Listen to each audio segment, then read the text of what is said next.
If there's one thing we need, it is sugar. Why would we give up on our land and allow it to die? Because the need is there. There'll be nothing left. We want justice. Our that's how I should act. Let justice does his own property back. Go ahead and lie. Call our enemies to the light. It won't matter enough. When victory is life. We are the people and this is our time. Stand up, sing out, and let's find a way down the wall. We are here today outside the headquarters of the British security contractor G4S to protest at the violent attacks taking place against Palestinian political prisoners caged in G4S secured prisons in Israel. It's not enough for Israel to slaughter women and children in Gaza.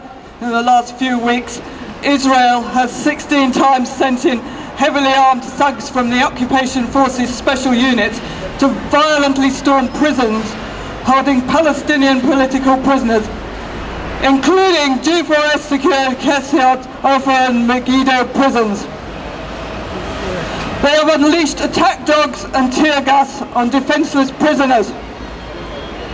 Prisoners have been violently attacked by the raiding party. One Palestinian prisoner, Mohammed Ferd from Jenin, has permanently damaged his hearing due to the injuries he suffered in his right ear. Prisoners' personal property has been destroyed or stolen. Mattresses and blankets torn apart, large holes drilled in the walls, even the floor tiles uprooted. And now they are targeting the children. Last week, heavily armed thugs from the occupation forces special unit stormed the child prisoners wing at the G4S secured Heshron prison. 5 of the children's rooms were ransacked, and the children were handcuffed and strip searched by heavily armed men. We demand Israel stops its attacks on the prisoners, especially the children, and we demand G4S stop its complicity with the Israeli occupation. Shame on you, Israel! Shame on you, G4S!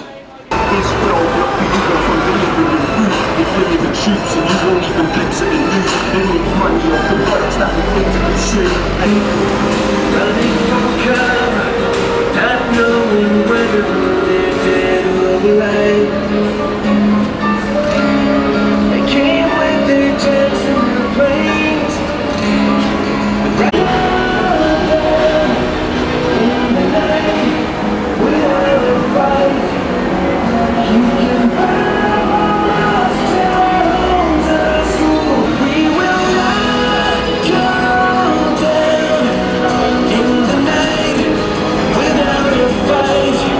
Khalida Jarrar is a member of the Palestinian Parliament. She's dedicated her life to defending Palestinian political prisoners in occupation dungeons. She chairs the Prisoners Committee of the Parliament and is former Chief Executive Director of Adamir Prisoner Support and Human Rights Association and is a member of its board. On the 20th of August, around 50 Israeli soldiers invaded Ramallah and surrounded Khalida's home to deliver a military expulsion order, expelling her from her home in Ramallah to exile in Jericho, effective within 24 hours. Jarrar refused to sign the expulsion order, saying, "You, the occupation, are killing our Palestinian people. You practice mass arrests, demolish homes, kidnap people from their homes and deport them. It is you who must leave our home."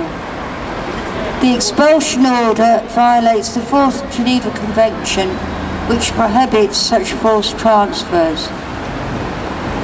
Khalida Jarrar has moved to a protest tent outside the Palestinian Parliament building in Ramallah. She announced she's going to stay and continue her work from there until the decision is revoked.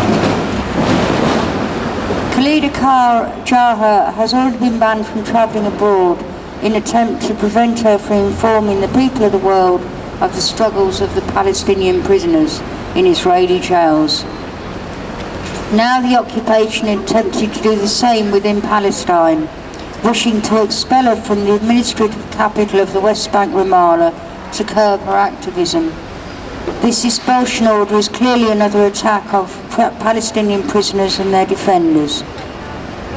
We stand in solidarity with Khalida Jarrar and demand Israel stop its persecution of her and cancel this illegal order. Shame on you, Israel. Shame on you, Israel.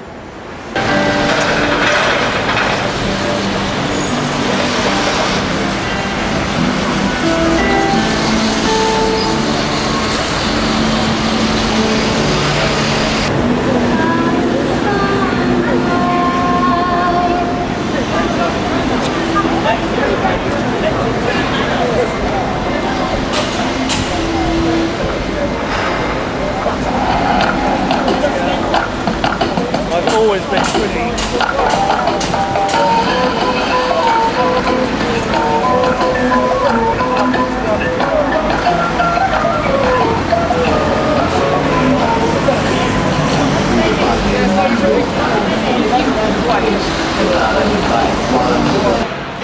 Katrina and I are going to read you a poem now by a Scottish poet, Paul McIlhenny, and his poem for Palestine. Katrina.